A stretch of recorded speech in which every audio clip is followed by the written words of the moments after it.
আসসালামু আলাইকুম বন্ধুরা। আশা করি সবাই ভালো আছেন। শীতকাল মানে আমাদের বাগানে বাহারি সবজি আর ফলের সমারোহ। কিন্তু তীব্র কুয়াশা আর হাড় কাঁপানো ঠান্ডায় অনেক সময় আমাদের প্রিয় গাছগুলো ঝিমিয়ে পড়ে। পাতা হলুদ হয়ে যায় বা ফলন কমে যায়। আজকের ভিডিওতে আমি আপনাদের সাথে শেয়ার করব এমন কিছু ঘরোয়া উপায়, যা ব্যবহার করলে আপনার বাগানের গাছগুলো এই প্রচণ্ড শীতেও থাকবে একদম সুস্থ, সতেজ এবং ফলে ঠাসা। চলুন দেরি না করে মূল ভিডিওতে যাওয়া যাক। তো আমরা প্রথম টিপস হিসাবে সরিষার খোলে তরল সার ব্যবহার করব।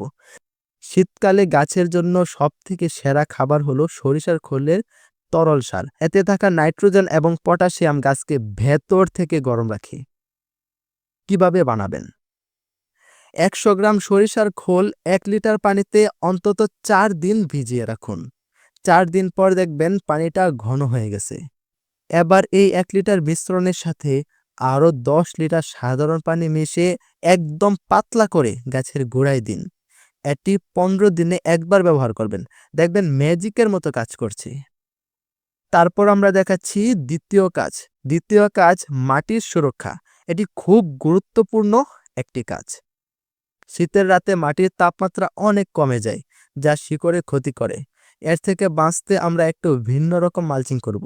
মানুষ যেমন ঠান্ডায় ল্যাপ বা কম্বল গায়ে দেয়, গাছের গোড়াতেও আমাদের তেমনই একটা আস্তরণ দিতে হবে। আসুন আমরা একদম প্র্যাকটিক্যালি দেখি।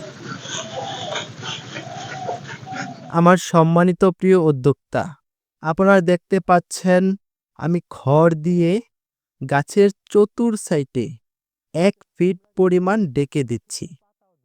তো আপনারা আমার মতো খড় দিয়ে অথবা শুকনো পাতা দিয়ে কিংবা ধানের তুষ দিয়ে গাছের গোড়ার চারপাশ ২ থেকে ৩ ইঞ্চি পুরো করে ঠিক আমার মতো এইভাবেই, আমি যেভাবে দিয়েছি ঠিক এইভাবে ডেকে দিবেন। তো এভাবে ঢাকা হয়ে গেলে তারপরে একটি কাপড় জাতীয় অথবা পলিথিন জাতীয় কিছু দিয়ে ঠিক এভাবে ঢেকে দিবেন। এতে প্রচুর উপকার, যেমন মাটির আর্দ্রতা ঠিক থাকবে এবং গাছের শিকড় ঠান্ডায় জমে যাবে না। তারপর আমরা তৃতীয় কাজটি পানি দেওয়ার সঠিক নিয়ম জানব। তো আমরা কিন্তু সঠিক মাত্রায় পানি ব্যবহার করতে পারি না, যে কারণে আমাদের গাছের গোড়া পচে যায়, শিকড় পচে যায়, যে কারণে গাছটাও মরে যায় আস্তে আস্তে করে।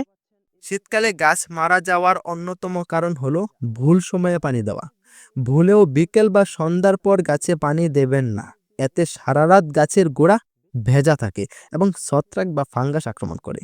সবসময় চেষ্টা করবেন সকাল ৯টা থেকে ১০টার মধ্যে পানি দিতে, যখন রোদের তেজ একটু বাড়তে শুরু করে। আর অবশ্যই মাটি এমন থাকলে পানি দেবেন না। যখন দেখবেন গাছের গোড়ার মাটি এমন শুকিয়ে গেছে, তারপর পানি দেবেন। আর খুব ঠান্ডা পানি সরাসরি না দিয়ে স্বাভাবিক তাপমাত্রায় পানি দেওয়ার চেষ্টা করবেন। উদ্যোক্তা, বোনাস টিপস হিসাবে আরেকটি চিকিৎসা দিয়ে দিচ্ছি। হলুদ ও কাঠের ছাই।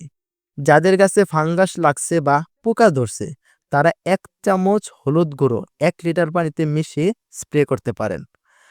আর মাটির স্বাস্থ্য ভালো রাখতে এবং পটাশিয়ামের যোগান দিতে সামান্য কাঠের ছাই গাছের গোড়ায় ছিটিয়ে দিন। এটি মাটি গরম রাখতে সাহায্য করে। তো বন্ধুরা, এই ছোট ছোট ঘরোয়া পদ্ধতিগুলো মেনে চললে আপনার ছাদ বাগান বা আঙিনা বাগান শীতেও ফলে ফলে ভরে থাকবে। বন্ধু, ভিডিওটি ভালো লাগলে একটি লাইক দেবেন এবং আপনার বাগানপ্রেমী বন্ধুদের সাথে শেয়ার করবেন। আর আপনি যদি আমার চ্যানেলে নতুন হন, তবে এই ধরনের আরও টিপস পেতে চ্যানেলটা সাবস্ক্রাইব করে পাশে থাকা বেল আইকনটি প্রেস করে দিন। আজকের মতো এখানেই বিদায় নিচ্ছি। দেখা হবে পরের ভিডিওতে। ততক্ষণ সবাই ভালো থাকুন, সুস্থ থাকুন আর অনেক অনেক গাছ লাগান। ধন্যবাদ।